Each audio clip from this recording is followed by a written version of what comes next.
Welcome back to Bet with the Boys, guys. Wednesday, December 21st. I got my four best bets today. Um, First off, I want to say Jake did me dirty because he's not here to be a part of this video, and I got to show my face on a 2 and 5 day on a recap. We decided to show you guys the full card, what that might look like, and unfortunately, it was a bad day to show it off, as these days do happen. It's just part of it. But overall, we always bounce back and end up on the positive side. So, like and subscribe to these videos. When we get to 1,800 subscribers, we're going to throw out a parlay to celebrate.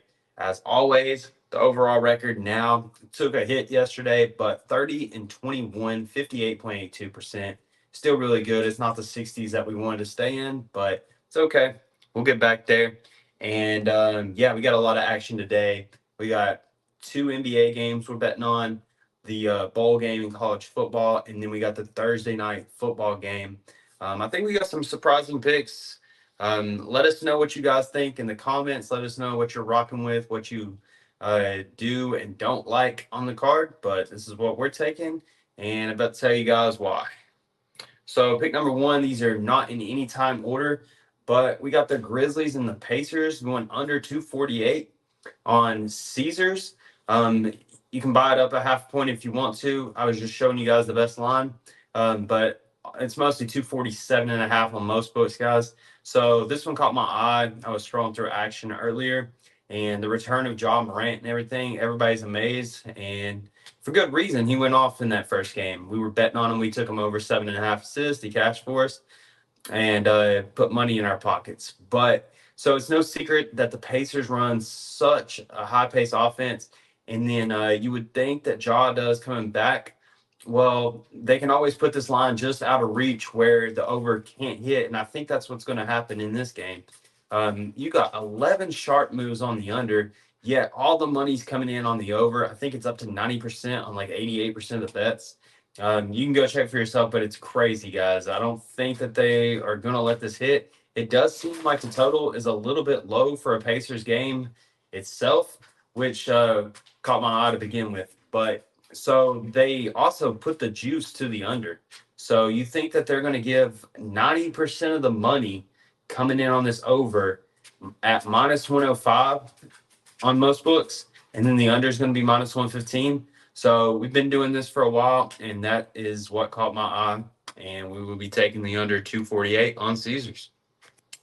Pick number two, we got another under, except this time it's a team total. We rarely do this, but I think this is a terrible spot for the Magic today. The line opened for them at -7 or -7.5. Now it's moved to -8.5. They're getting a lot of action on the spread and the money line, as people love to bet on Orlando. They became a public favorite. So, anyways, they're on a back-to-back. First off, and if you go on DraftKings, this book actually has under 114.5 at -120, but we found it at Hard Rock for -110. I think that the Bucks actually probably covered the spread in this. I was leaning toward that, but I think my savings bet is under 114.5. As a lot of money's coming in on the over for this as well. And there's a lot of people betting on Orlando on the money line. I know they beat them last time, but the books usually don't miss 2 times in a row. We're taking under 114.5 team total, Orlando Magic.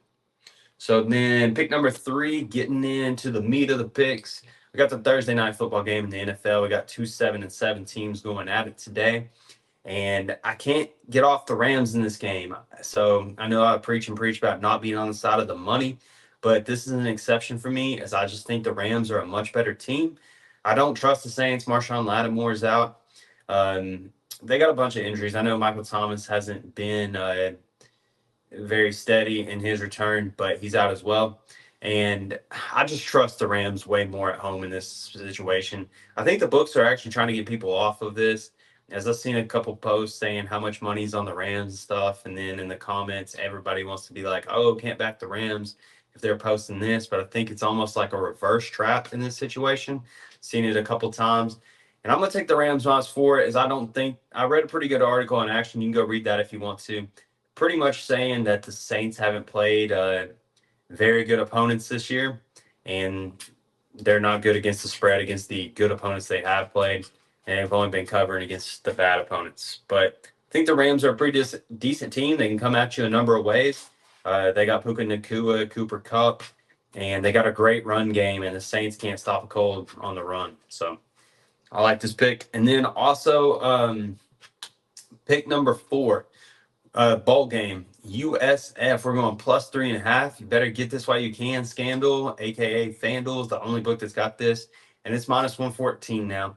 A lot of books had it earlier, guys. So right off the bat, 23 sharp moves on this game, which I love being a part of. That's an awful lot of sharp moves on a single game. But if you dig into it, Syracuse is actually on their third string quarterback now. I know we like betting backup quarterbacks, but I'm not so sure about third string quarterbacks. He took 57 snaps this year for the Syracuse, and I think these are two programs going in opposite directions. As Syracuse kind of looking forward to the future, trying to rebuild. They got Kyle McCoy coming in from Ohio State, which is absolutely crazy, by the way. How are you going to go from Ohio State to Syracuse? I guess that's none of my business. It sounds like a downgrade, but we'll take USF in this one. They run the ball really good, and Syracuse struggles against that mightily.